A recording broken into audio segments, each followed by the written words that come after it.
And first of all, I'd say starting a business is not for everyone. So generally, starting a business, I'd say number one is have a high pain threshold.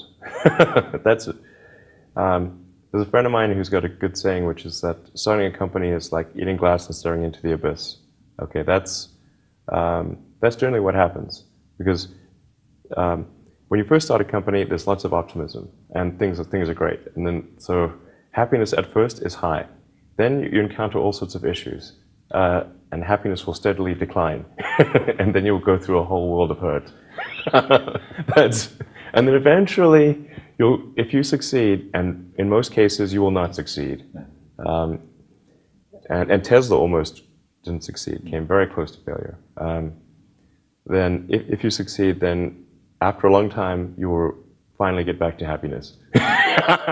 I think too is you've got to make sure that whatever you're doing is a great product or service. It has to be really great. And I go back to what I was saying earlier, where if you're a new company, I mean, unless it's like some new industry or new market that, if it's an untapped market, then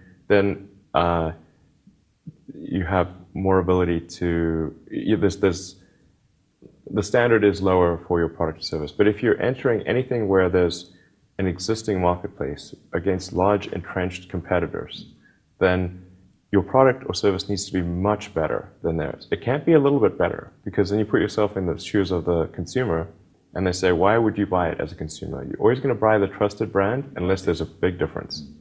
So a lot of times, entrepreneur will come up with something which is only slightly better. And it can't just be slightly better. It's got to be a lot better. Number three, I'd say, is constantly seek criticism. Yeah.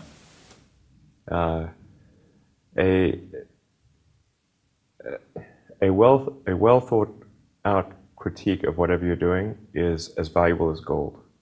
And you should seek that from everyone you can, but particularly your friends. Usually your friends know what's wrong, but they don't want to tell you because they don't want to hurt you. So lift you up, sort of your. Yeah. So they'll say, "Oh, I want to encourage my friend, so I'm not going to tell him what I think is wrong with his product." Yeah. It doesn't mean your friends are right, but very often they are right, and you at least want to listen very carefully to what they say. And to everyone, if you're looking for, basically, you should take the approach that you're wrong. That you, the entrepreneur, are wrong. Your goal is to be less wrong.